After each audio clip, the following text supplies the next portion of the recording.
Susunod na ang walang atrasan.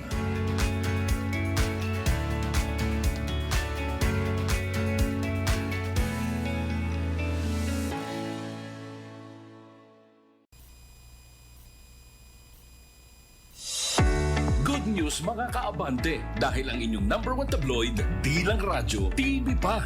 Mapapanood ang Abante sa Sky Cable Channel 85, Converge, TCL Smart TV, Blast TV, Samsung TV Plus, at mapapakinggan rin kami sa DWAR 1494 Abante Radio. Dahil dito ang best, Abante ang best. Balita, entertainment, sports, tulong. Ang mga opinyon at pananaw sa programang ito ay para sa mga host at guest lamang at hindi sumasalamin sa opinyon at pananaw ng himpilan. Opinyong mahalaga sa bayan. Isyung dapat pag-usapan. Walang atrasan.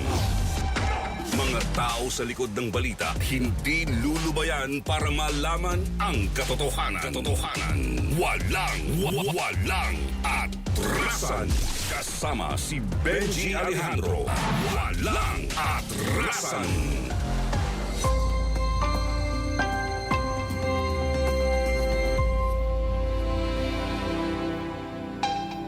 Good morning!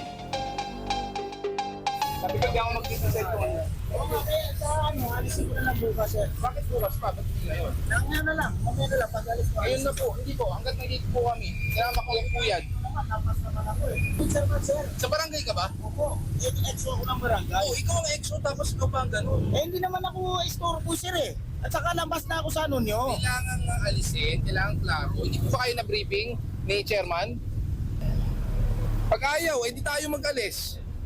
Pag ayaw mo mag-alis. Kanina lang po.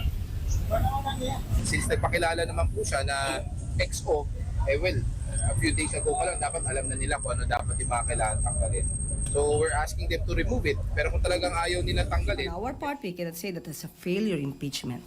There's still an ongoing pending case before the Supreme Court. Well, anyway, muli sasabihin natin, ano man ang mangyari po tungkol sa impeachment, yan naman po ay nasa jurisdiction po ng Kongreso at ang kung sino man po ang magsasampa ng kaso na yan ay hindi po makikialam ang Pangulo. But muli, ulit-ulitin natin, ang Pangulo po, ang nais po niya, managot.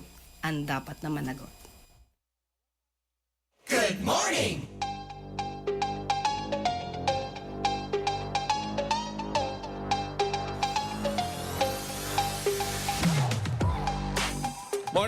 Morning. Magandang umaga po ng Miyerkules, mga kaabante. Thank God, it's Wednesday. Ikapito na ho tayo sa buwan po naman ng Enero. 7 araw na ho tayo sa taon po namang 2026. Ayun, yung pinakabunga doon, no? Si Chief Gabriel Go. At may kinalaman po doon sa clearing operation sa Maynila dahil na rin nga po sa nalalapit na traslasyon ng itim na Nazareno. Kaya yung mga palipaligid do, mga barangay sa paligid po ng Quiapo Church at saka yung daraanan ng traslasyon ay talagang sinagawa po naman ng mga clearing operation. Anyway, good morning Kuya Ngogi, Seb, good morning, Jason, good morning, kay Fred, at good morning sa lahat ng ating mga kasamahan po naman sa ating newsroom. Magandang umaga po sa ating lahat at sa Abante Group of family po ng Abante. No? Ako po si Benji Alejandro. Narito po ang ating mga headlines ngayon pong umagang ito ng Miyerkules. Walang atrasan headlines. Ang Department of Justice binigyan ng palugit si ex-representative Elizaldo Co sa unang plunder case. 2026 budget susi umano sa pagunlad ng sektor ng agrikultura. Inflation sa 2025 na natiling kontrolado kahit tumaas ang presyo noong Disyembre. Pondo naman ang Senior Citizens Party List sa tamang mga proyekto inilalaan ayon kay Congressman Ordonez. EDSA Rehabilitation raratsadahin sa loob ng 8 buwan. Good morning! Samantala sa atin po namang Weather report. nasa linya po natin si Ma'am Shanel Dominguez ng Pag-asa. Ma'am Shanel, good morning. Magandang umaga din po sa inyo at magandang umaga din po sa mga taga-subaybay po natin para sa ating weather update. Wala naman tayong minomonitor na bagyo sa loob at labas ng ating PAR, pero yung low pressure area na binantayan po natin sa labas po ng ating PAR ay patuloy naman na po lumalayo ng ating bansa. Pero ito pong kaulapan niya or extension ay magdadala pa rin ng maulap na papawiri na may mga kalat-kalat na pag-ulan dito sa may Palawan. Samantala, yung shear line, mataas pa rin ang tsansa ng mga kalat-kalat na pag-ulan dito sa Bicol Region, Quezon, Oriental Mindoro, Marinduque, Romblon at Northern Samar. Sa nalalabing bahagi naman ng Eastern Visayas, mataas din ang tsansa ng pag-ulan, dulot naman ng easterlies. Sa Cordillera Administrative Region, Cagayan Valley at Aurora, maulap na papawiri na may mga pag-ambo ng kanilang aasahan. At dito sa Metro Manila at nalalabing bahagi ng Luzon, bahagya hanggang sa maulap na papawiri na may mga isolated light rains. Sa nalalabing bahagi naman ng ating bansa, magiging maaliwalas ang ating panahon pero asahan din natin yung mataas na tsansa ng localized thunderstorm pagdating sa hapon at sa gabi. So ngayon, wala naman tayong nakataas na anumang gale warning sa anumang seaboards ng ating bansa. At yan po muna latest dito sa Pag-asa with the Forecasting Center. Shanel Dominguez po. Magandang umaga. Weather report. Thank you, Ma'am Shanel. Nagatito sa ating oras yan. Meron na ho kagad tayo 40 minutes after 5 in the morning. Walang atrasan. Ay, kumusta ho pala ang inyong mga palabigasan? Good morning! Sana po naman, may laman. Ang sabi ho ng, ating Department of Agriculture at saka ho doon sa nilagdaang budget, 2026 budget daw yung budget ho na 2026 ay susi sa pag-unlad ng sektor ng agrikultura. Good morning! Hari nawa, pero isa ho ngayon sa mga talagang sabi nga po ay record ay iyon pong tinatawag na budget sa atin pong Department of Education. Yung Department of Education, meron po silang tinatawag ko na malaking budget dito sa nilagdaan na General Appropriations Act of 2026 at pangunahin po dyan sa budget na yan na inilaan trillion pesos ang inilaan sa Department of Budget sa Department of Education mga kaabante ay yung pagtatayo po pagtatayo ng mga tinatawag na silid-aralan. Good morning. Ibig sabihin hindi na mag-aaral, hindi na magkaklase ang mga bata sa under the shade of the tree. Sabi ko, sa ilalim mo ng mga punong kahoy. Natuwa ho kinagala ko dyan ang ating Department of Education. Abay, sino ba naman ang hindi matutuwa? Hari nawa.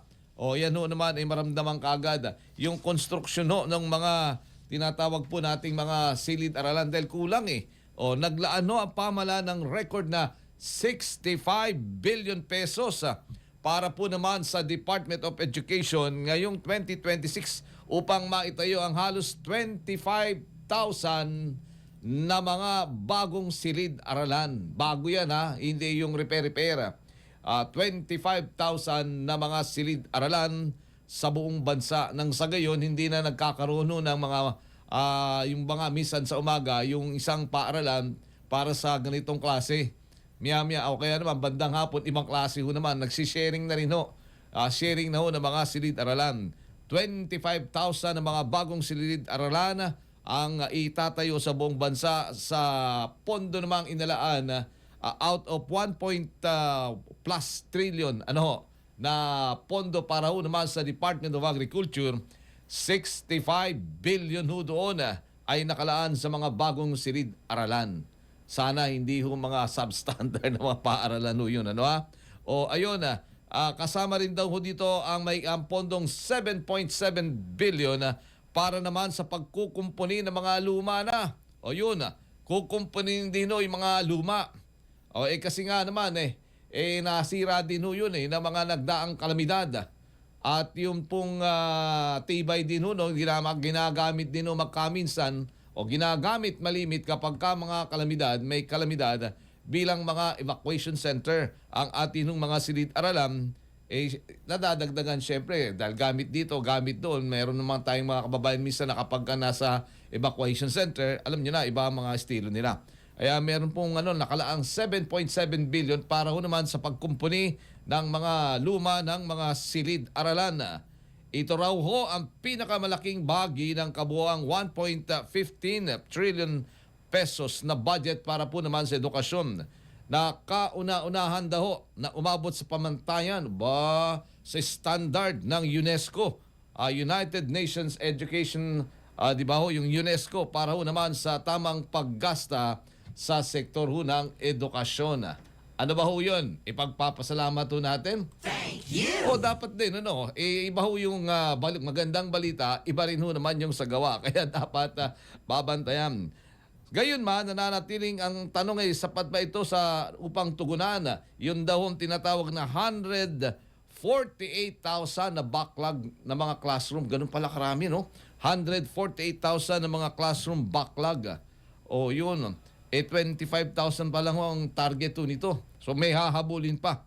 Ayon sa EDCOM 2, kinakailangan ng hindi bababa sa 105 billion pesos kada taon. Kung yun pala, kalahati lang pala to 50%, upang makasabay sa lumalaking bilang ho ng mga mag-aaral. Sa mga nakaraang taon, kapansin-pansin daw ang mabagal na implementasyon ng mga proyekto. Maraming target na silid-aralan ang hindi natapos dahil ho naman sa problema ng bidding, kontrata at hindi tugmang pondo, kaya't hamon pa rin mga sa DepEd na maisakatuparan. Ganun na rin ho sa DPWH kasi kasama ho yan magkatuwang ang DepEd at ang DPWH sa pagtatayo ng mga silid-aralan, mga pampublikong silid-aralan. Good morning!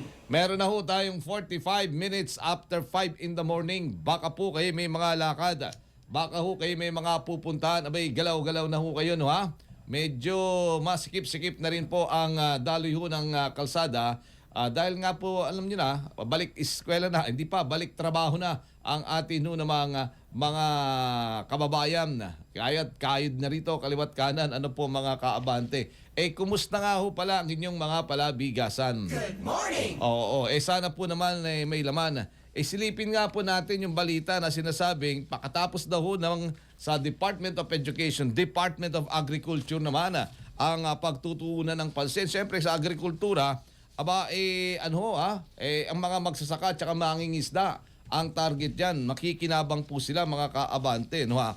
Tinukoy po ni Agriculture Secretary Francisco Chu Laurel Jr. ang malaking pondong inalaan sa agrikultura ngayong taon bilang mahalagang hakbang upang mapalakas ang produksyon sa sektor ho naman ng pagsasaka at pangingisda. Magandang balita ho yan, iba ho yung iba ho ang balita tsaka doon sa at totoo. Di ba, kahit ito paano, magandang start to yan, magandang umpisa ngayon pong taong ito ng 2026.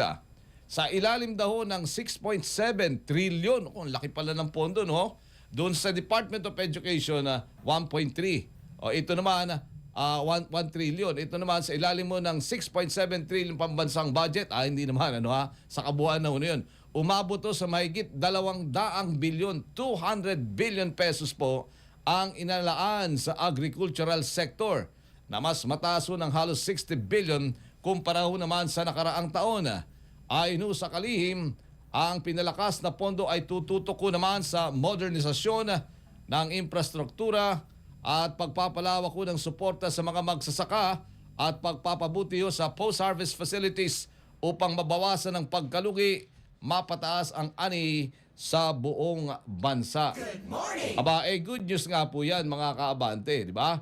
Good news para po naman sa sektor ng edukasyon, hindi sa sektor ng agrikultura. Dalawang bagay ho yan. Siyempre, yung mga bata natin sa edukasyon, yung mga nagpuproduce naman ng ating pagkain, agrikultura mga kaabante. Teka muna ho!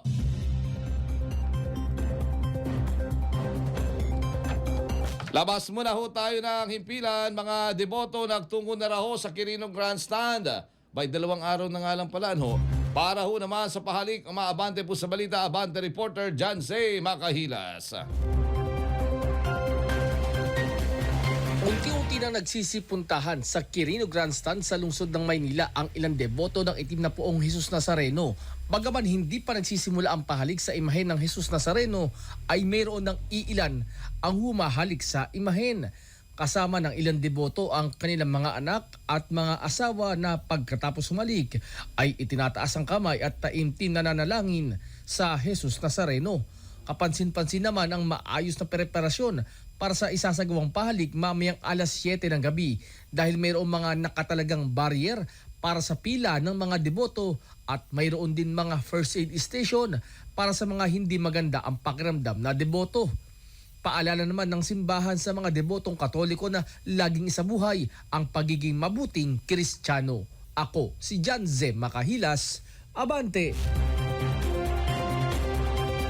DWAR Abante Abante Radyo Live Report. Bukas pa yun sa isang araw. Special comment. Magkadikit na magkadikit eh. Pero iba naman ang kulay. Bakit ba yun na napipindot ko? Good morning, good morning.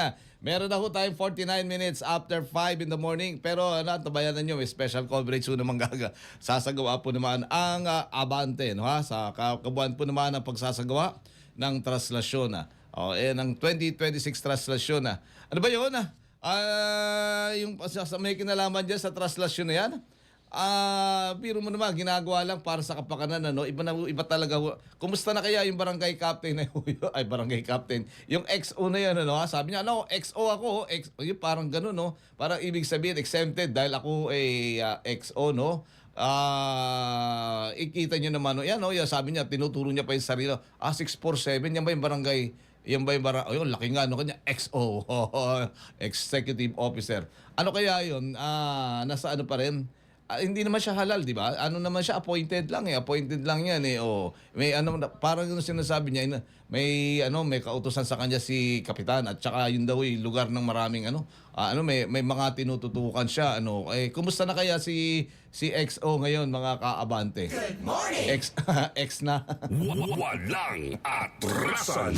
Ay, hindi naman baka anong tawag po doon ay malaman daw ngayong araw kung nando doon pa rin. Siguro naman inalis na mga kaabante. Yan ay sa lungsod doon ng Maynila.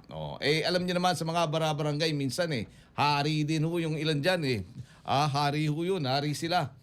Kung ano ba ng tawag po doon mga kailigalan, basta mga meron po mga milagro. Alam mo yan dyan sa barangay. Alam niyo naman ang mga barangay sa atin, mga kaabante. Good morning! Oras, meron na ho tayong 51 minutes after 5 in the morning. Ano ho tayo ngayon? Miyerkules din ho, no? Di ba? Meron nung araw ho ng baklaran. Sabi nga po, araw ho ng baklaran. Alam niyo naman kapag araw ho ng baklaran, marami rin ho tayo mga deboto ho dyan, na mingi rin po ng tinatawag na intervention, lalong-lalo na ho doon sa mga tawag po dyan, mga deboto, mga Marian devotee. Good morning! Binigyan po ng Department of Justice o DOJ ng palugit si dating ako Bicol Party List Representative Elizalde Co hanggang January 15 para ho magsumite ng counter affidavit sa kasong plunder na inihain laban sa kanya. Ito raw ho ang unang plunder case na inihain ng National Bureau of Investigation laban kay Ko habang may isa pa siyang kasong kasalukuyang iniimbestigahan. Sa ilalim ng Anti-Plunder Act, itinuturing na plunder ang pagkamal ng hindi bababa sa 75 million pesos na ill-gotten wealth sa pamamagitan ng seri ng mga iligal na gawain. Nauna ring inilabas ang warrant of arrest laban kay Kos at 17 iba pa kaugnay ng tinatawag na malversation case na nagkakahalagang 289.5 million pesos para naman sa flood control project, lalo na dyan sa lalawigan ng Mindoro. Good morning! Itong Mindoro mukhang lumulutang din sunod sa Bulacan. Dyan sunod sa Bulacan. Kaya may mga personalidad na rin po na mga iniimbestigahan. Kaya lang mukhang na-outdot. Tuloy pa rin ba ang buhay ng ICI?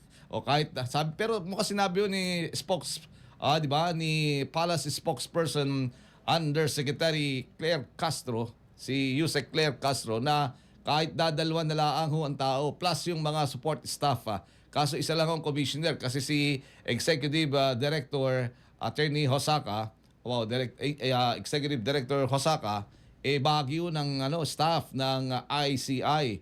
Ay sabi nga isa na lang ho doon si Chairman Reyes. Anyway, hanggat hindi ho yun nilulusaw, trabaho pa rin. Kaya lang mukhang tahimik na. At ang mga lead agency na ho ngayon nagsasalita, ay ang Department of Justice at ganoon na rin po ang Office of the Ombudsman. Good morning! Oras, meron na ho tayo kagad 53 minutes after 5 in the morning. Bagya daw hong bumilis ang pagtaas ho ng presyo ng mga bilihin sa bansa noong Disyembre ng nakaraang taon. Talaga ho namang tumaas, mga kaabante. Matapos maitala ng Philippine Statistics Authority ang 1.8% inflation rate. Bagamat mas mataas ito kumpara noong Nobyembre, sinabi ng PSA na nananatiling mababa ang kabuang galaw ng presyo sa buong taon na nagtala lamang ng 1.7% average na inflation para ho naman sa taong 2025. Malayo sa antas noong nakaraang taon at pasok naman sa target ng pamahalaan na mataas ho ang bilihin. O ayon sa PSA, ang pagbiliso ng inflation noong Disyembre ay iniuugnay ho naman sa pagtaas ho ng presyo ng mga piling mga produktong pagkain gaya ho ng isda, sibuyas at karne. Pati na rin ho ang mataas na bayarin sa kuryente, tubig naman at pabahay, yung renta. Samantala, mas mabagal naman daw ho ang pagtaas ng presyo sa Metro Manila kung saan naitala ang 2.3% na inflation rate sa kaparehong buwan. Good morning! Kasi nga, mataas mo ang sahod dito. Di ba? O medyo kumpara dun sa mga lalawigan. Anong tawag doon? Di ba? Kaya nga narinig natin yung naratibo. Yung naratibo na, bakit ganun? Pareho lang ho naman ang skills. Pareho lang ho naman ang kakayahan. Pareho lang naman ang diskarte nung ating mga manggagawa. Yung kanila pong effort, yung kanilang output, pero naman yung kanilang compensation magkaiba. Diba? Ang tawag doon, yun po namang mga presyo ng manok dito sa Maynila, papunta ho doon sa lalawigan, pareho naman, pero ang kanilang sahod magkaiba. Walang Ayun, atrasan. kaya ang sabi, bakit hindi na lang magkaroon ng across the board increase sa lahat po naman ng ating mga manggagawa nationwide mula Apari hanggang Hulo o hanggang Sulu. Kinakailangan itaas po naman ang sahod, pero naninindigan pa rin ang Department of Labor na bahalang magtakda ang mga tinatawag na National Productivity Wage Board. Good morning! Ang oras, meron na ho tayong 56 minutes. Makalipas na ho ang alas 5 ho ng umaga. Baka ho kayo may lakad, baka ho kayo may mga pupuntahan, abay galaw-galaw na ho kayo. Samantala, inihayag po naman ng mga otoridad, lalo na ng Department of Public Works and Highways, na targetong tapusin ng Public Works and Highways o DPWH ang rehabilitasyon ng EDSA sa loob ho naman ng 8 buwan. Good morning! Ako, mag-APEC pa naman ho ngayon. APEC, ASEAN Summit ho tayo. Kailan ba ho ang ASEAN Summit? Gitna ba? Kung 8 buwan, di Oktubre, matatapos na ang rehabilitasyon ho ng EDSA, di ba? Hindi Oktubre, Agosto. Tama po ba? O kasi ang Oktubre, 10th month ho yun. 8 buwan, mga Agosto. Target to na tapusin yan sa loob ng 8 buwan. Yan ho ay target. Sinabi ho ni DPWH Secretary Vince Dizon, kasunod ho ito ng ginawa niyang inspeksyon sa bagong gawang EDSA busway mula Rojas Boulevard hanggang EDSA Orense, northbound. Mas maaga ito sa naunang target na 2 taon. O ba, ang ganda kagad doon ng balita, Pagmamalaki ng DPWH, mabilis na natapos ang rehab sa nasabing bahagi ng bus lane. Kaugnay nito, siniguro rin ng DPWH na patuloy ang kanilang koordinasyon sa MMDA at ganoon na rin sa DOTR para sa mabilis na pagsasaayos ng EDSA.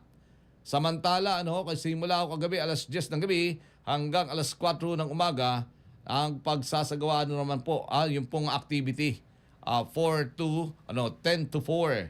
De ano na yan, araw-araw. Pwede na rin, di ba? Portion by portion. Ayun, nasimula na. Kapag gusto, talagang may paraan. Kapag kaayaw, maraming dahilan. Ayan. Kaya, ayan, o kahit ito paano, nasimula na mga kaabante. Flash report.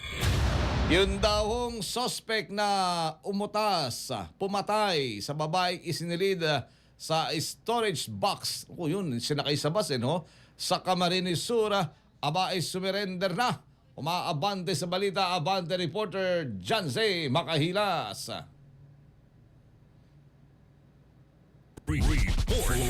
Flash report. John Z.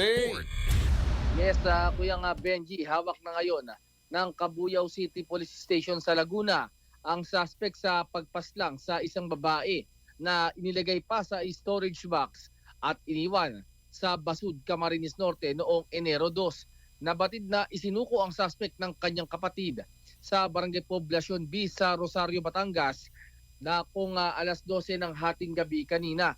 Kwento ng tatay ng suspect na hindi mo na pinangalanan matapos na maitapon ng bangkay sa Camarines Norte ay bumalik ito sa Cabuyao, Laguna.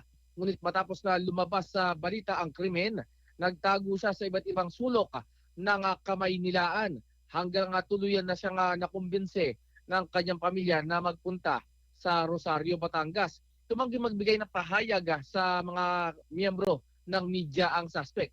Ayon sa tatay ng suspect, self-defense lang ang nangyari. Umuwi umanong lasing ang kanyang anak nang tangkain siyang saksakin ng basag na bote ng 38 taong na biktima. Dito naman niya naitulak ang babae na posible umanong nabagok. Nataranta umano ang suspect kaya niya naisilid sa plastic storage box ang bangkay ng biktima. Dagdag pa ng tatay ng suspect, selos ang posibleng motibo sa krimen. Nakita kasi ng kanyang anak sa social media ang biktima. Ako si Janze Makahilas, Abante. Flash report. Antabayanan po mga karagdagang pang detalye kaugnay sa balitang iyan. Good morning! Magbabalik po ang programa, sandaling-sandali po lamang, papakilala lang po tayo ng himpilan. Walang atrasan.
Lindol, pagbaha, mga sakunang di natin maiiwasan. Sa gitna ng takot at pangamba, Ano mang hardships pinagdaanan nila? may pag-asa pa rin. Cebu will rise again. Ako'y nagpapasalamat sa bigyan yung tulong, lalo na itong... Oo, nakakayamot na ang korupsyon sa ating bansa. Pero wag po nating kalimutan, ang mga biktima ng kalamidad ay nangangailangan ng ating malasakit. Makakaasa kayong ang bawat tulong na inyong ibinabahagi ay aming maipararating sa mga tunay na nangangailangan. Tulong Abante, kaagapay ng bawat Pilipino.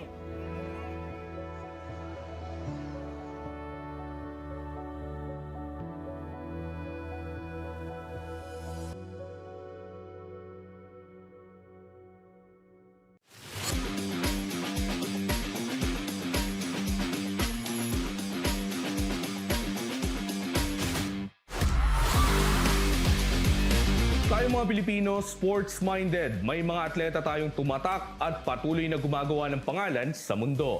Manny Pacquiao, Carlos Yulo, Alex Yala, bukod pa ang talaga namang pakitang gilas ng mga basketballista, volleyball players at iba pang atleta ng bansa. Assist, rebound, foul at spike. Ilan lang yan sa mga hit na salita sa mga balitang sports. Hayaan niyong dalhin namin kayo sa mundo ng pampalakasan. Dito lamang sa Sports Now. Ako si Zeus Valdez. Sports Now. Lunes hanggang Biyernes, alas 7:30 hanggang alas 8:30 ng gabi.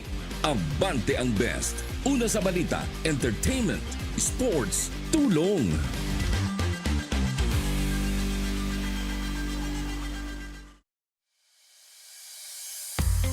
Mga kaabante, good news! Maaari mo nang balikan ang lahat ng mga programang na-miss mo. Oo, tama ang narinig mo. Mula sa maiinit na balita, makabuluhang diskusyon, hanggang sa mga nakakatuwang showbiz chika.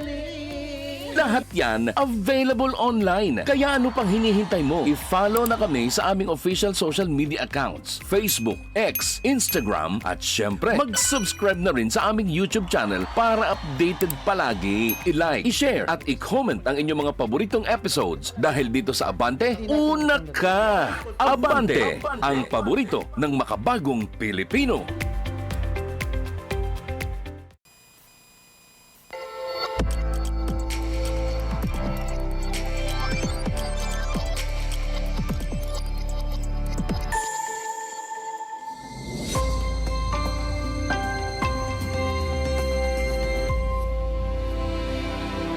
Walang atrasan. 5 minutes after 6 in the morning, alas 6 na ho ng umaga, mga kaabante. At araw ho tayo ng Miyerkules. Kapito na ho tayo sa buwan ho ng Enero. 2 araw na lamang, kapistahan na ho ng Itim na Nazareno. At nagsisimula na rin ho ang aktibidad ho dyan sa Quirino Grandstand.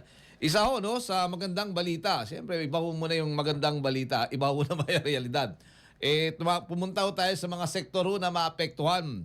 Ayon ho naman sa impormasyon, sa 2026 national budget, nakatutok ho ito sa pagunlad sa agrikultura.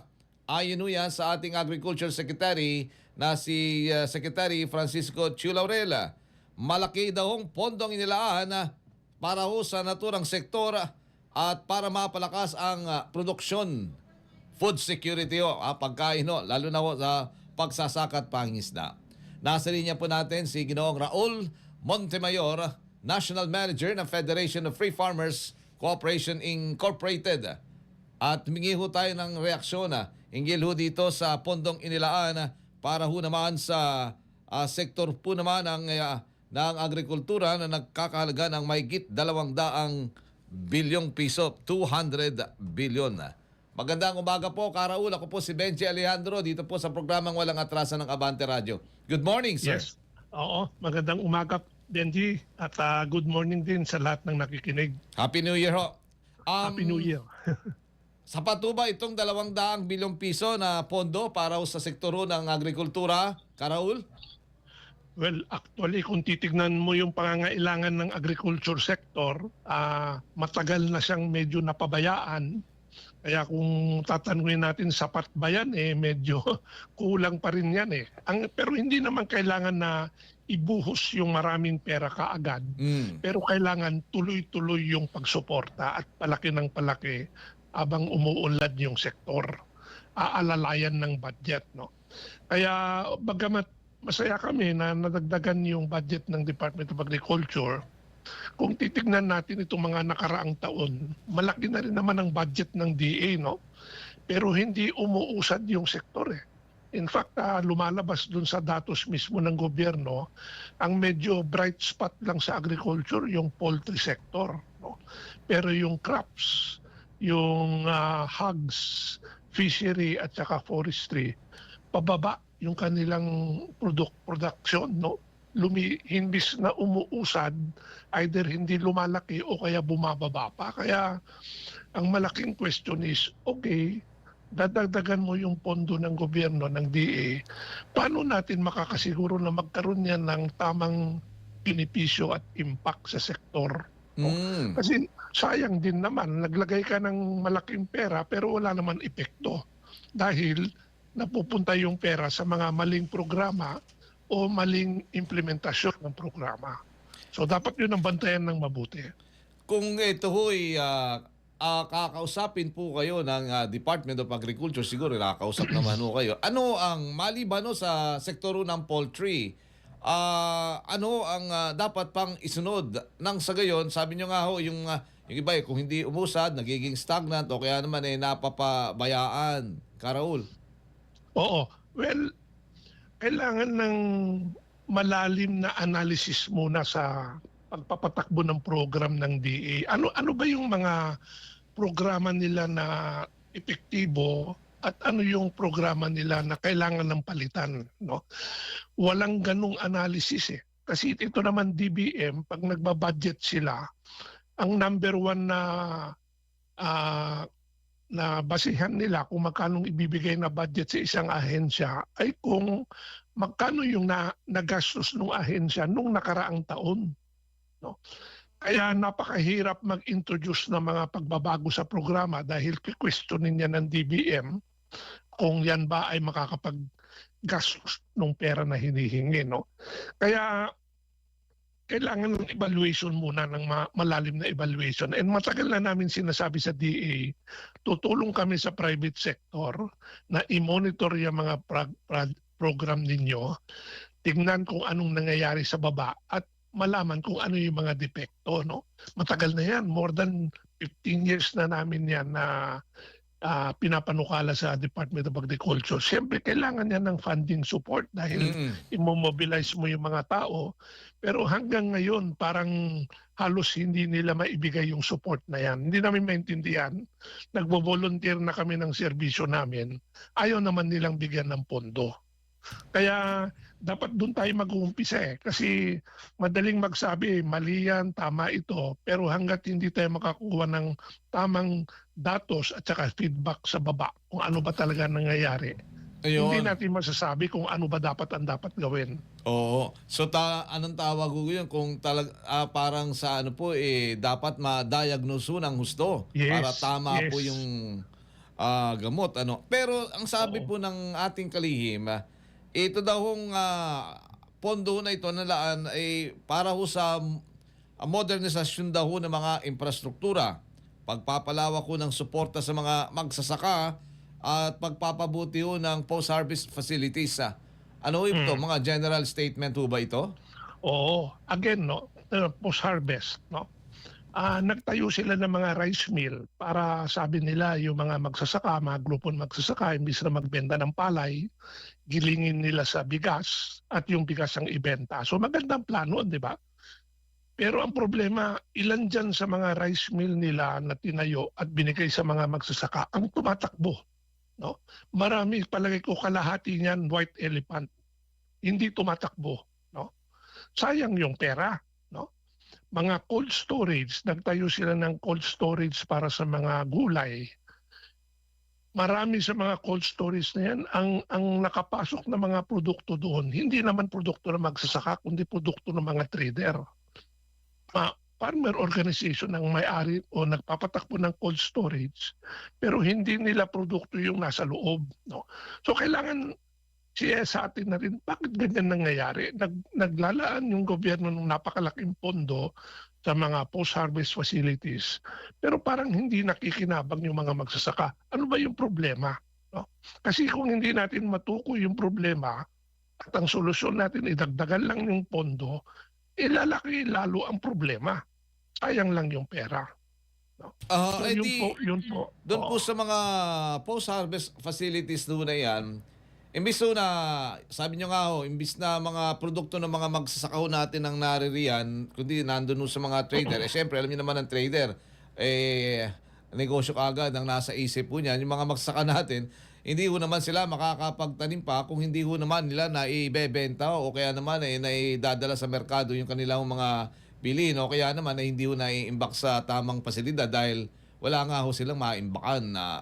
Yun ho ay negatibong factor para ho sa mga magsasaka at may epekto sa sa food production o security. Karaul. Kulang. Kasi ilagay mo na nagtayo sila ng cold storage o ng bodega. Sige, dadalhin ng magsasaka yung kanyang produkto doon para hindi masira. Pero ang kailangan ng magsasaka ay pera. Kasi ilang buwan siya nagtanim, pagdating ng ani, marami na siyang utang. Kailangan niya ng pambayad dun sa utang at para pakainin yung kanyang pamilya. So yung storage by itself is not enough. Anong gagawin ng magsasaka? I-imbak na yung produkto na doon, wala pa rin siyang pera. No? Kaya kulang. Baka gumastos pa siya.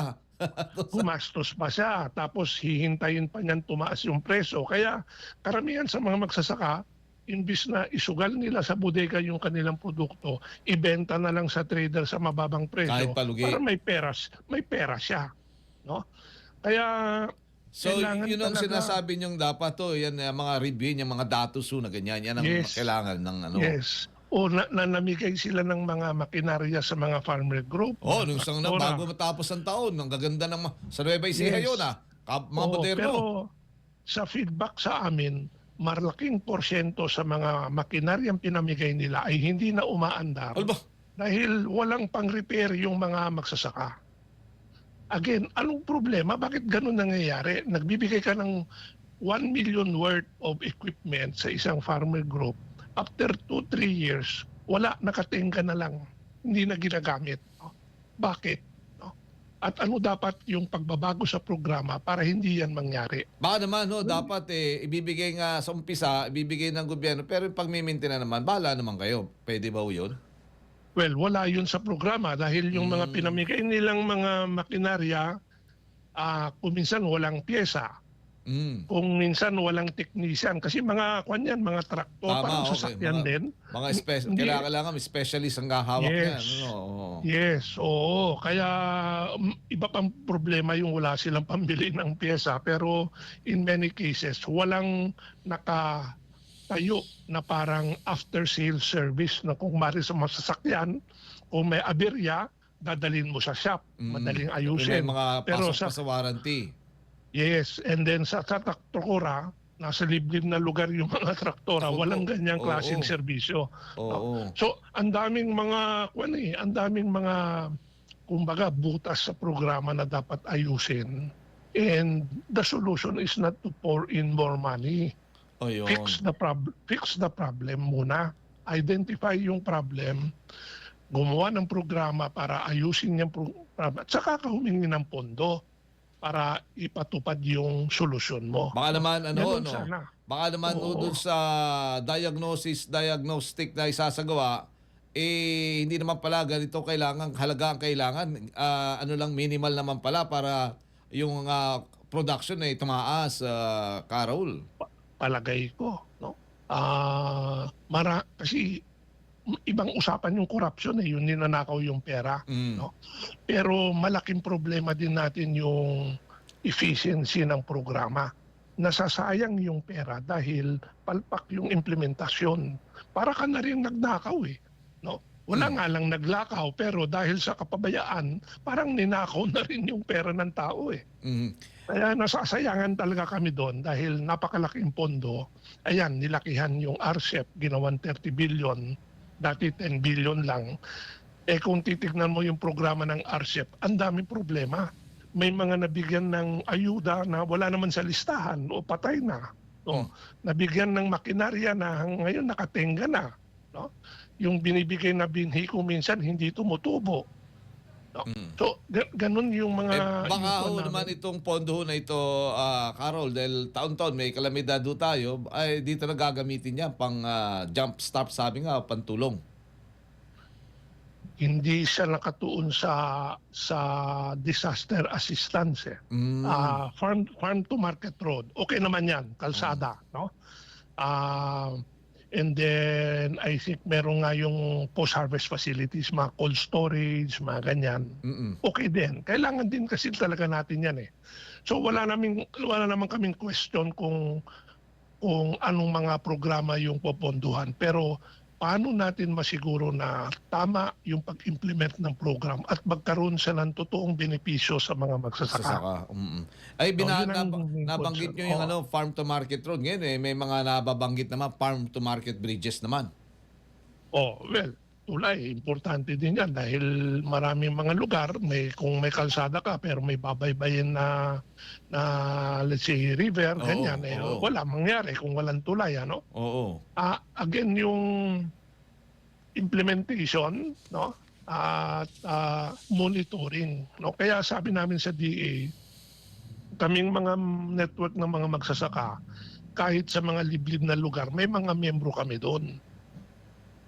Tutulong kami para ma-monitor kung natayo ba yung kalsada at tama ba ang pagkagawa. Hindi na nyo kailangan. Kasi ang kung ginagawa ng DA ngayon, nagtatayo ng task force.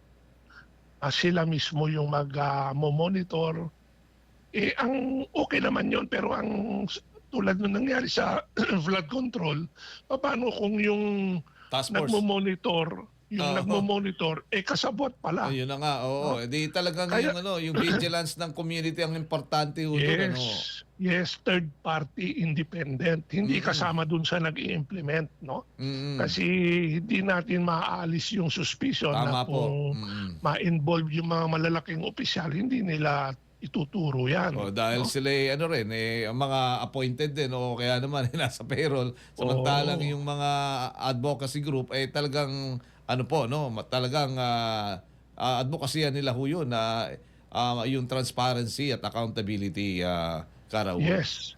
Kasi sila yung maapektuhan kung hindi gumana yung project. Kaya babantayan nila yan. No? Kaya ang sabi namin sa DA, ba't hindi nyo kami tulungan para gawin yan? No? Opo. Ang tagal na namin, every year namin tinutulak yan. Hanggang ngayon, papitsi-pitsi yung kanilang support. No? Parang ayaw nila. Oo. Pero dito po, Karaul, sabi niya, taon-taon ho pala ay tumataas ho ang budget ng Department of Agriculture. Pero itong 200 billion ho ito, ano ho ba ito? Sa significant increase ho ba ito compare ho dun sa mga nakalipas ho na taon? Significant yan. Dahil, di ba meron yung tinanggal nila dun sa mga ibang programa, mga flood control, and then inilipat ngayon sa mga additional budget na mga billing agency. So mabuti naman na nasama yung Department of Agriculture. So okay naman yon, pero baka one time, big time lang yan eh. No? Ngayon lang. Kaya yung sinasabi ko kanina, sa haba ng pagpapabaya sa agriculture, kailangan sustained support over the years para unti-unti mabawi yung kapabayaan. No? Hindi pwedeng ngayon dinagdagan, next year balik sa dati. Paano yung inumpisahan mo? Paano mo itutuloy yon? No? Kaya, well, hopefully, blessing in disguise yung flood control dahil nadagdagan yung budget ng DA. Pero, again, hindi yan lang ang solusyon. Hindi lang yung pagtaas. pera. Pero yung paggamit ng pera, importante. Karaul, ako po ay nagpapasalamat sa oras na pinagkalubo ninyo sa palatuntunan. Kahit bigla ang tawag, tinanggap nyo, tinugon ang aming mga tanong. Walang problema. Solid. Okay lang po. Salamat. Si Ginoong Raul Montemayor, National Manager ng Federation of Free Farmers Cooperation o Cooperative Incorporated. At nagatido sa ating oras yan, 21 minutes na kagad makalipas na ang alas 6 po naman ng umaga. Walang atrasan. So hindi lang sa halaga ang labanan. Yung implementasyon ng mga project, yung post-harvest facilities pala, katulad doon ng mga cold storage at saka mga dry storage, yung may iba mga white elephant. At saka sabi nga po ni ni Karaul, batay sa monitoring nila doon sa mga naitayo ng mga post-harvest facilities, lalong-lalo na yung mga storage, ang mga nakikinabang ay hindi mga magsasaka, kundi naman mga traders. Good morning! Kaya naman talagang apektado ang ating pangapalabigasan. Good morning! Halinawa po naman yung pong benting bigas meron na sa mga susunod na mga panahon, 'di ba? May higit pa 2 taon ang presidente, 'di ba? May higit pa 2 taon ngayon po, hanggang 2028 ang election, kaya lang mukhang ang labanan ngayon nakatutok na kagad sa eleksyon.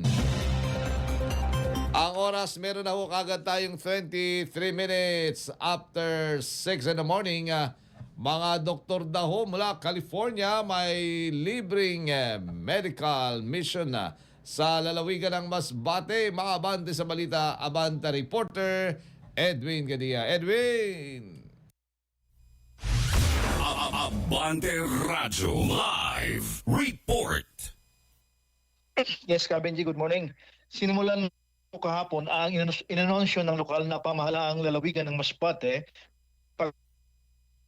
sa mga may Ikot tayo ng konti. Mayroon maganda yan, mga ganyang bagay, mga medical mission. O nasa Masbate po si Kuyang Edwin. Silipin ho natin yung ganyang mga medical mission. Ayusin po natin yung signal. Meron na ho kagad tayong 24 minutes after 6 in the morning. Good morning kay Ma'am Jean Lacorts. Good morning. Tristan, good morning. At kay Bayaw na Minor, Ray Minor, good morning. Sister Melchora, belated happy birthday. Alright, tuloy-tuloy ho tayo sa ating paglilingkod. Habang inaantabayanan po naman natin ang signal mula ho naman kay Edwin. Balikan po natin. Edwin, Manoy! Yes, Kabenji, good morning. Go ahead. Apo, Kabenji, hello. Go ahead. Signal. Hello? Ganda na signal mo. Yes, Kabating Benji, good morning. Ito na nga po, sinimulan ng kahapon itong inanunsyo ng lokal na pamahalaan ng lalawigan ng Masbate na libreng pagtira sa mga lalawigan. Mga Balikan natin si Kuya Edwin. Meron na po tayo kagad 25 minutes after 6 in the morning. Samantala na sa balita ho naman tayo sa traslasyon, nais din ho ng National Capital Region Police Office o NCRPO ang target na ho na Quiapo Church na tumagal ng 15 hours. Yun pong traslasyon, 15 oras ang prosesyon o yung traslasyon ng Poong Jesus Nazareno January 9, 2026. Pero ayon ho kay NCRPO Director Police Major General Anthony Aberin, nakadepende pa rin ito sa mga lalahok na depoto para ho naman maisakatuparan ang target na 15 hours na traslasyon. Ang mga depoto niya ay magiging dahilan para bumilis o bumagal ang andas dahil sila ho ang nagko-control dito. Kaya naman pakiusap ng NCRPO sa mga depoto ng Poong Nazareno na magipagtulungan at makiisa sa mga patakaran na ipatutupad doon naman ng mga otoridad. Kabilang sa mga paalala ni Aberin na huwag magdala ng malalaking bag, mamahaling gamit at huwag nang sumampa sa andas at huwag makipag-git-gitan lalo na kung may sakit. Dagdag pa ni Aberin, patuloy ang kanilang koordinasyon sa Manila LGU at iba pang otoridad para maging ligtas at mapayapa ang pagdiriwang ng Poong Jesus Nazareno. Ngayong araw na ito, January 7, ay magsisimula ng pahalik diyan sa Nazareno sa Quirino Grandstand. Kaya naman nanawagan si Aberin na sundin ang mga alintuntunin kabilang na ang maayos naman na pila. At siyempre yung mga kaabante, di ba? Anong tawag ko doon? Yung pong yung din ng mga otoridad diyan naman sa Quiapo, lalo na ako sa palipaligid, yung mga barangay makipagtulungan. Biro mo, di ba? Yung XO mismo, nakikipagtalo, XO ako, di ba? XO ako. Sana nga X na siguro siya ngayon. Good morning! XO. Oras, teka, okay na ba ulitin natin ulit. For the last time. Edwin! Kabanting Benji, kumusta signal ko? Yeah, Okay na po. perfect na. Maganda na. Okay, pasensya na po. Yes, Talaga ang okay. telco dito sa Masbate. Sinimulan na nga po kahapon itong inanunsyo ng lokal na pamahalaan ng lalawigan ng Masbate na libreng pag-oopera sa mga mamamayan ng lalawigan na mga may sakit. Ito ay sa inisyatiba ng Philippine Medical Society of Northern California sa pakikipag-ugnayan sa Kapitolyo ng lalawigan. Enero 6, 2026 ang unang araw ng medical screening na tatagal hanggang Enero 20 ng kasalukuyang buwan. Gaganapin sa mga pampublikong tanggapan medical sa buong isla ng Masbate ang kaukulang pagsusuri kung saan ang mga pasyente ay kukonsulta sa mga doktor at sasailalim sa kinakailangang mga laboratory examination. Ang mga pasyenteng papasa ay sasailalim naman sa huling screening mula Enero 26 hanggang 29, 2026 sa Magallanes Coliseum sa Masbate City na dadalhin ang kumpletong laboratory result. Ayon kay Governor Richard Ko, ang mga papasa sa medical na proseso ay isasama sa schedule ng libreng surgical operation na isasagawa naman mula Enero 26 hanggang Enero 30, 2026 sa Masbate Provincial Hospital. Nalaman na maliban sa Provincial Hospital ay may mga itinalagang screening center din sa mga rural health units at mga ospital ng pamahalaang panlalawigan sa mga munisipyo. Mula rito sa Masbate, ako po si Edwin Gadia. Abante! Abante Radyo Live Report. Thank you, Edwin. Nagatido sa ating oras po yan. Meron ako kagad tayong 28 minutes after 6 in the morning. Isa pang balita. Kahong-kahong puslit daw na Yossi. Nahukay naman dyan sa Maguindanao del Norte. Maabante po sa balita. Abante reporter June Mendoza. Inaalam na ngayon ng mga otoridad ang mga nasa likod ng mga nahukay na kahong-kahong smuggled cigarettes sa bayan ng Parang Maguindanao del Norte nitong Martes. Ayon sa Parang Municipal Police Station, ilang concerned citizen ang nagsumbong kaugnay sa mga inilibing na kontrabando sa bahagi ng barangay Gumagadong, Calawag sa naturang bayan. Sa sinagawang paghuhukay, nasa mahigit 2,000 kahon ng iligal na sigarilyo ang narecover ng pinagsalib na puwersa ng Bureau of Customs at ng Philippine National Police. Patuloy ang verifikasyon ng mga otoridad upang matukoy ang pinagmulan ng mga kontrabando at ang mga posibleng sangkot sa iligal na aktibidad. Ito si June Mendoza, Abante! Abante Radyo Live Report. Thank you, June. Nakatito sa ating oras yan, 30 minutes after 6 in the morning. At ang oras pong yan natito naman sa inyo ng PAGCOR. Panatilihing masaya ang paglilibang. Magtakda ng oras at limitahan ang gastos sa paglalaro. Huwag magsugal kung nalulungkot. Huwag hayaang makasira ng buhay at pamilya. Para sa impormasyon ukol sa responsible gaming, bisitahin ang www.pagcor.ph. Isang mensahe mula sa PAGCOR. Gambling is for 21 years old and above only. Gambling can be addictive. Know when to stop. Upang sugpuin ang lumalalang kaso ng illegal na online gaming sa bansa at protektahan ang mga manlalaro laban dito, inilunsad ng Philippine Amusement and Gaming Corporation of PAGCOR ang PAGCOR Guarantee website.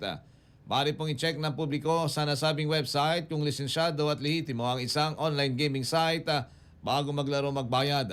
Regular pong ina-update ang website at may direktang click ang mga ito sa mga lisensyadong gaming platform. Ayon kay PAGCOR Chair and CEO Aliano Tenco, matutulungan ang publiko na makaiwas sa panlilinlang habang pinoprotekta ng kanilang karapatan bilang manlalaro. Paalala po ni Chairman Tenco na maging mapanuri sa bawat online gaming activity na sasalihan sapagkat dumarami mga reklamo hinggil sa illegal na gaming site at hindi nagbabayad doon ng panalo. Para sa karagdagang impormasyon, bisitahin ang www.pagcor.ph/PAGCOR Guarantee. Good morning! Oras, meron na ho tayong 31 minutes after 6 in the morning at ang oras din pong yan, hatid ho naman sa inyo ng Meralco. Good morning! Babalik ho tayo, saglit na saglit po lamang. Walang atrasan.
Isang oras ng talakayan at impormasyon para sa masa. Ito ang Kong Radio. Kong Radio, ang programang tumatalakay sa mga isyong pambayan, mga panukalang batas at serbisyo para sa mamamayan. Kong Radio, kasama ang batikang mamamahayag na si Mavic Trinidad. Kong Radio. Kong Radio, mula sa mga isyu sa Kongreso hanggang sa mga kwento ng tagumpay ng mga Pilipino. Lahat ng yan sa Kong Radio. Tutok na, magkomento, magtanong, makiisa dahil ang boses ng masa may puwang sa Kongreso. Kong Radio, makinig at manood tuwing Sabado alas 9 hanggang alas 10 ng umaga. Dito lang sa Abante. Umarap sa Billionario News Channel. Billionario News Channel. Wala na po akong contact sa kanya. Tinakarga lang sa VIP car namin pero alam namin pera yun. What happens to that 60 billion? Where is that supposed to go? Ano bang ginagawa ng ombudsman before? Aprobado na ang proposed national budget for 2026. You think it's going to happen during this administration or for next? Makipia agabi, naimbag na rabii, maya pabengi. Simulan na natin ang agenda. Pistang puno ng kulay, saya at tradisyong kakaiba. Mga kaabante, biniray na! Tuwing Enero, hindi lang mga tao ang may OOTD. Pati bangka, naka-dress up. Astig! Hindi ordinary. Tradisyong may kwento, tradisyong may puso. Viva! Viva! Viva, Señor Santo Niño! Buhay ang kalye at ang entablado hanggang sa baybayin ng karagatan. May kantahan, may sayawan. Isang makulay na pista ng pananampalataya, pasasalamat at gabay sa bawat Romblomanon. Kaya sa saya tradisyong tunay na atin, dito sa Romblon, di ka mabibitin. Sa puso ng bayan, iisa ang sigaw ng madla. Hala sige, biniray na! Kaabante, anong gusto mo pang malaman? Tutok lang dahil sa Fiesta Files, lagi kang may bagong kaalaman.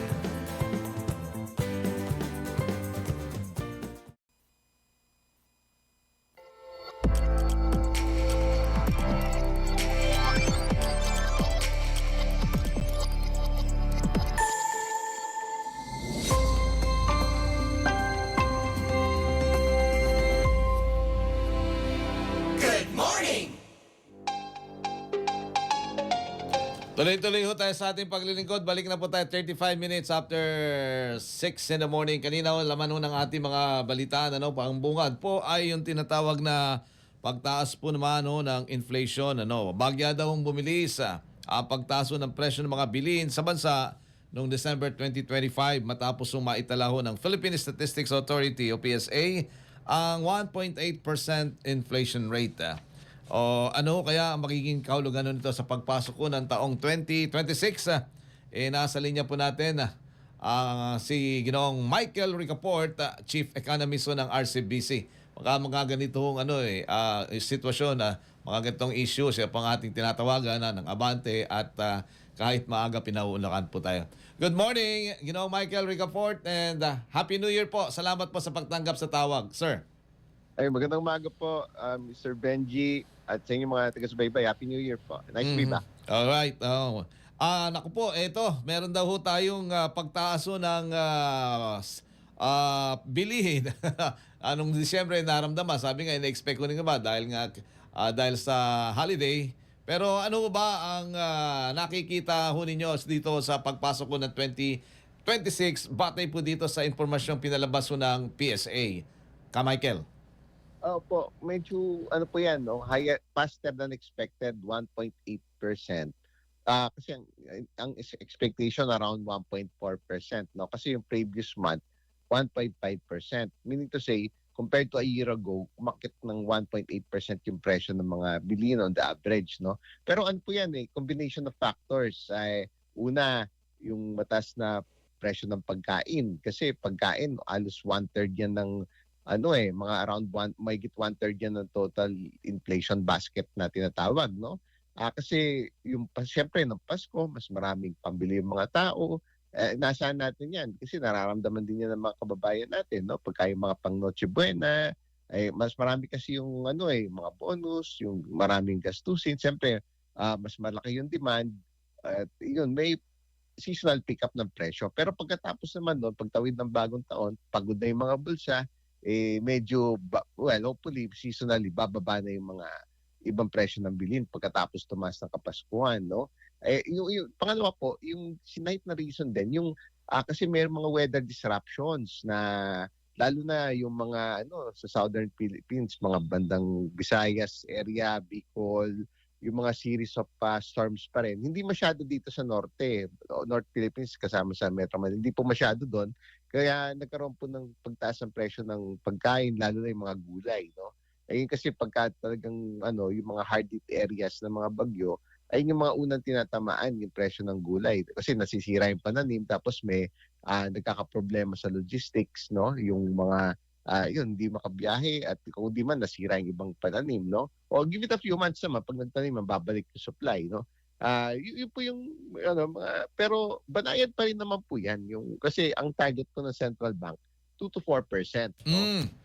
10 buwan na yan na below kasi kahit papaano yung yung presyo ng bigas bumaba pa rin naman ng mga pa rin, double digit pa rin yung pagbaba year on year, no? Yung may 10% pa rin yung pagbaba, no? Although nag-iis na yan kasi rin po isang factor din yun yung may ban ng importation ng bigas from September, na-extend po yan until December, no? Dahil harvest season, para suportahan yung kita ng mga magsasaka, nagkaroon din ng pick up sa farm gate price ng palay kasi bumaba po sobra below 10 pesos at some point, no, late last year. So nung nagkaroon ng ban ng importation, kahit paano nag-pick up naman po, no, nag-improve kasi para dagdag kita rin sa mga magsasaka kasi nung may importation po ng bigas prior to September, nababarat din po yung mga magsasaka, mababa pa yung farm gate price, no, yung baka magkaris na lugi sila, no. So noon natigil mo na yung importation ng bigas, nagkaroon po ng pick-up kasi rice accounts for 9% of the inflation basket. Kaya pero mababa pa rin banayad po. Pero ang sabi niyo po Michael, na pagpasok yung tuntong January, magti-taper off bababa po ang halaga ng bilhin dahil nga sa una yung pera, o sabi niya term nyo nga, napagod na yung bulsa, yung mga naisubi nagastos na rin, kaya kailangan medyo sabi nga pigilan ang paggastos sa Michael. Ka Benji, kasi syempre naubos na yung so kung nagastos na, yun na talaga yung panahon na gastosin yun. So yung demand bababa pag January na. So kung mas mababa yung demand o yung presyo, pababa dapat kasi umakit. Taon-taon naman po yan. Lalo na, di ba, yung mga pang Noche Buena, yung mga manok, yung mga meat products, yung mga sabi nga, meron nga nun 500 lang pero hindi naman nata nasunod opo, kaya hindi nasunod, man po, yun nga yung common na feedback, sabi nila, mataas pa rin naman talaga. Yung realidad, mataas yung presyo ng bilhin. Pero at least yung inflation po kasi, ang sukat po nun, yung pagtaas. At least yung pagtaas, hindi na kasi bilis ng dati. Po, magbabago po ba kaya ang, sabi nga, outlook o kaya po yung projection ng ating gobyerno doon sa mga factors outside ng matanong lang namin kung naapektuhan po tayo ng halimbawa ng mga nangyayari sa labas ng bansa. Sabihin natin na ito pong pangyayari diyan sa Venezuela na kung saan ay top producers ito ng langis at ang ating manufacturing ay nakadepende po sa langis. At sinasabi ng Amerika na kami na ang magpapatakbo ng langis ng Venezuela. Ano ang maaring pong maging epekto in case after nitong sabi nga 6 months from now o 3 months from now diyan sa pangyayari sa Venezuela, at anong maging epekto nito dito sa atin sa market po natin inflation natin kung meron Michael. So for Benji, stable lang yung yung presyo ng world oil price halos steady lang, halos hindi naman po nagbago mula nung invasion ng US sa Venezuela nung January 3 no Sabado, no, halos hindi naman po nagbago, kaya it goes to show na hindi pa naman apektado kasi pangatlong araw na po ito eh. Monday, Tuesday, Wednesday na bukas yung merkado buong mundo, no? At least medyo let's say consolation, so to speak, no? Hindi naman siya sensitive sa yung presyo ng world oil prices. Kasi in the first place, yung Venezuela, totoo, marami pong reserba ng langis yan. Pero mismanage po masyado yung ekonomiya nila. I think they're producing like 800,000 barrels per day. That's less than 1% ng kabuuan na production sa buong mundo, no? So medyo maliit din. Tsaka yun nga yung allegations din ni Trump na yung kasi parang sabi ni Trump may mga kahit nung napakaraming mga taon may mga US investments doon na yun na ninakaw daw nila. Meaning to say mga US investments yun sa oil infrastructure na kasi at some point yung iba kasi yung form of government dyan mga dictators tapos parang at some point ang term doon nationalize or kinonfiscate yung ibang kaya socialism yung form of government pero po Michael hindi ho ito sa ngayon wala pa namang epekto sa panlobo nating ekonomiya itong mga pangyayaring ito at itong sabi nga po presyo ng mga pangunahin nating bilhin lalo na yung mga dumidibete sa langis wala pa namang galawan sabi niyo nga ho. At least yung world oil price hindi naman po kasi parang nga dyan dahil sa sobrang sama ng ekonomiya ng Venezuela talagang one of the worst performing economies yan kahit maraming langis, no? Ang pangit-pangit ng inflation nila. Hyperinflation po yan at some point bago mag-pandemic. Imagine niyo po 5,000 to 10,000%, minsan hundreds of mahigit 100,000%. Di lubog talaga yung sobrang di ba sobrang lakas ng pagtaas ng presyo ng yung data nga nila yung huli last year pa more than 20% yung inflation, no? Pero may mga years bago mag-pandemic ganun mga halos 5,000%, no? So kaya yung ekonomiya nila yung huling data 2019 bumaba ng at some point mga 23%, so halos 1/4 ng ekonomiya nila nabawasan. Ganun ka mismanage kasi nga dahil kasi maybe it had to do with the form of government, may allegations of corruption, tapos yan pa yung sinasabi ng US na yung regarding sa narco, yung mga illegal drugs. Oo, kaya siyempre apektado yung pero yan, parang ang tingin tuloy, parang how worse can it get kung ang US ang magpapatakbo dyan. Of course, ang template niya nawig sa Iraq Doon nangyayari yung in-invade po yung Iraq noong 2003, yung kay Saddam Hussein, no? So, parang, ayun, maybe ayusin nila they'll try to form a government na duly elected, tapos yung di ba, yung governance, then yung yung langis, di ba? So yung mga, sabi nga, yung mga downside and sa Iraq, hindi maulit yan sa Venezuela. Yung mga upside na kanila itutuloy, sabi nga, yung mga ganun, Michael. Opo, parang kasi sobrang mismanage So baka dadami yung investments. Yung sinyalis na binanggit ni Trump, dadami yung investments sa oil. So dadami yung production ng oil. So parang, we're just seeing it, no? Na parang transparently, no? Ano yung pwedeng posibleng mangyari na by isa calculation. Baka it would turn out to be better for oil supply eventually for the world, no? Ano po yung pwedeng mangyari? Michael, dito po sa atin domestically. So salamat naman ganyan pa ang nangyayari. Pero ano ho yan? Dapat bang maging complacent tayo o dapat maging mapagbantay din sa anumang galawan dyan sa labas para hindi naman tayo tamaan na tayo dumidepende sa langis, Michael? Totoo po yun.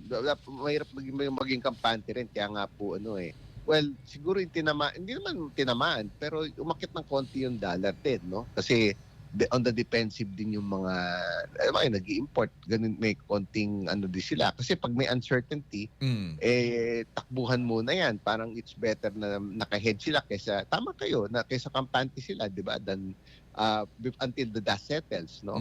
Kaya malapit yung kahapon sinara sa 59.21, malapit sa 60. record close nung yung record close po nung December 9, 59.22, isa-senti mo na lang po, no?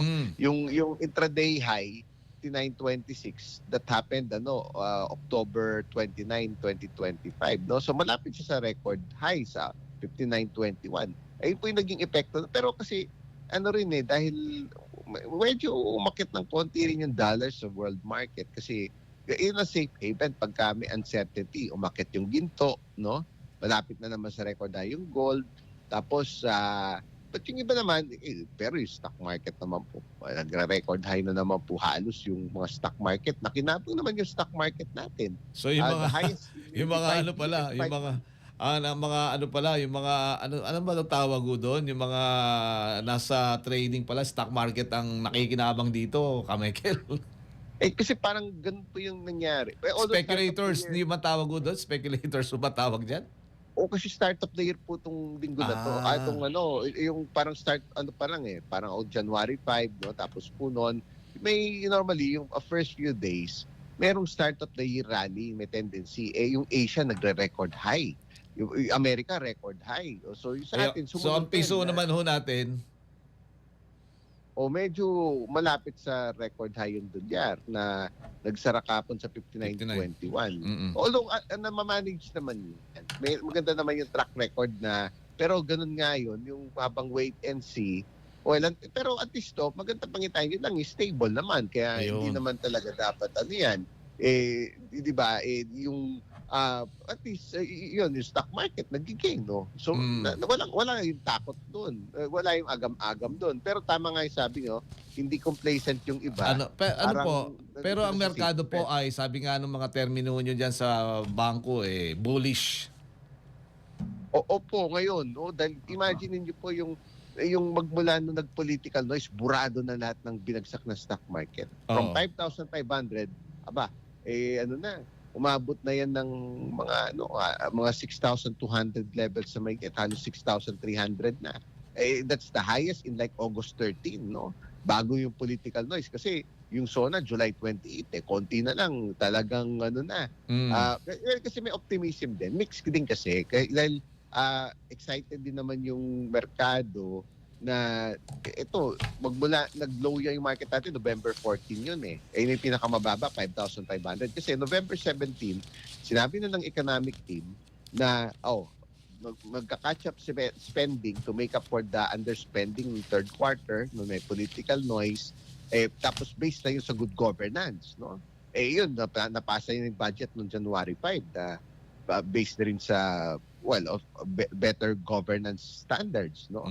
Dahil natuto na sa yung mga mistakes of the previous years, di ba? Kaya yun din po yung commitment. Kaya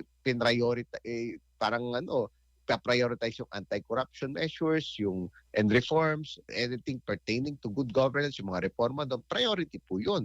Kaya yun po yung na-excite yung market doon. Kasi yun na lang po yung hinihintay. There's no other way. Kung mag-improve yan, tapos pati yung December 9, di ba, binanggit na rin ng Pangulo, i-prioritize yung mga bills pertaining to further improving good governance and anti-corruption measures like yun, yung apat na yun, di ba, yung anti-political dynasty, yung mga reforming the party list system, yung creation of Independent People's Council, yung kadena to further improve the transparency ng spending and accountability. Pag talaga seryosohan po yan, pag seryosohan po yun, eventually malilay yung foundation, eventually it would bear fruit, no? Ayun. Tapos umaandar din po yung proseso ng hustisya, no? Kahit paano yun po yung go ahead pa. Yung po mga nabanggit yung apat dapat to nating tutukan at bantayan ka, Michael. Anong tawag niya ka, Michael? Ako po papasensya at kulang lang tayo sa oras. Ako po nagpapasalamat sa oras na ipinagkalubo ninyo sa palatuntunan at kahit paano kahit maaga tinatanggap niyo ang aming tawag. Sa uulitin po, sir. Ayo po. Maraming salamat po, Mr. Benji, at sa inyong mga taga-subaybay. Happy New Year po. Happy New Year. Happy New Year. Gandang umaga po. Si Ginoong Michael Ricaport, Chief Economist ng RCBC, gilo dito sa inflation, no? Taas ng ating pangunahing bilhin. Nagatito sa ating oras yan, 52 minutes na kagad after 6 in the morning, oras atid po sa inyo ng PAGCOR. Panatilihing masaya ang paglilibang. Magtakda ng oras at limitahan ang gastos sa paglalaro. Huwag magsugal kung nalulungkot. Huwag hayaang makasira ng buhay at pamilya. Para sa impormasyon ukol sa responsible gaming, bisitahin ang www.pagcor.ph. Isang mensahe mula sa Pagcor. Gambling is for 21 years old and above only. Gambling can be addictive. Know when to stop. Upang sugpuin po lumalalang kaso ng illegal na online gaming sa bansa at protektahan ang mga manlalaro laban dito, nilunsad ng Philippine Amusement and Gaming Corporation ang Pagcor Guarantee website. Maaari pong i-check ang publiko sa nasabing website kung lisensyado at lehitimo ang isang online gaming site bago magbayad o maglaro. Regular pong ina-update ito ang website at may direct link ang mga ito sa mga lisensyadong platform. Good morning! Oras, meron na tayong 53 minutes after 6 in the morning. Oras atid naman po sa inyo ng Meralco. Walang atrasan. Editorya ni Benji Alejandro. Mga kaabante, ngayong taon po ay nakatanggap ang Department of Education ng record na 65 billion pesos para ho naman sa pagtatayo ng halos sa 20,000 bagong silid-aralan. Sa unang tingin, tila napakalaking hakbang ito tungo sa pagresolba ng matagal ng problema na sa kakulangan ho ng classroom. Kasama pa ang mahigit sa 7.7 billion pesos para ho naman sa pagkumpuni ng mga nasirang silid-paaralan. Kung tutusin, ito ang pinakamalaking bahagi ng kabuang 1.15 trillion budget sa edukasyon. Isang patunay na seryoso ang pamahalaan sa pagtutok sa sektor ho na ito. Ngunit ang tanong, sapat ho ba ito? Ayon sa datos, meron ng 148,000 classroom backlog ang bansa. Ibig sabihin, kahit matapos ang target na 25,000 na mga silid-aralan, malayo pa rin ho sa tunay na pangangailangan. Dagdag pa rito, sa mga nakaraang taon, kapansin-pansin ang mabagal ho na implementasyon ng mga proyekto. Maraming target na gusali ang hindi natatapos dahil sa problema sa bidding, kontrata at hindi tugmang pondo. Kaya't hindi lang ho pera ang usapin dito, kundi ang kakayahan ng mga ahensya na maisakatuparan ng kanilang mga plano. Kung tutusin, ayon nga ho sa EDCOM2, kailangan ng hindi bababa sa 105 billion pesos kada taon upang makasabay sa lumalaking bilang ng mga mag-aaral. Kung hindi mapapabilis ang proseso, aabutin ng mahigit 2 dekada o 20 taon bago tuluyang mabura ang backlog. Kaya't hamon ho sa pamahalaan na tiyakin ho ang record na pondo ay hindi mauwi sa record ho ng pagkakaantala. Ang tunay hong sukatan ng tagumpay hindi lang kung gaano kalaki ang budget o parang sa agrikultura, kundi kung gaano karaming bata ang makakapasok ko ng maayos at ligtas na silid-aralan. Ang edukasyon ay pundasyon ng kinabukasan. Kung nais natin magkaroon ng mas maliwanag na bukas para po sa ating mga kabataan, hindi sapat ang malaking pondo. Kailangan ng mabilis, tapat at mahusay na pagpapatupad. Sa huli nga po ang tanong sapat ba ang 65 billion pesos? Ay masasagot lamang kung makikita natin ang mga bagong silid-aralan na nakatayo, handang magbigay ng kaalaman at magbukas ng pag-asa para ho naman sa bawat batang Pilipino. Editorya ni Benji Alejandro. Good morning! Antabayanan po naman ang mga balita abante sa umaga. Ngayon po umagang ito naman na Miyerkules. Thank you, Kuya Ngogi, Seb, kay Jason, kay Fred at sa lahat po ng ating mga kasamaan mula po naman sa ating newsroom. At ganoon din doon sa ating mga kasamaan sa newsroom mo ng Abante. Kita-kita po tayong muli sa araw ng bukas sa tulong at awa ng pong may kapal. Good morning, mahal kong Elaine. I love you. Good morning!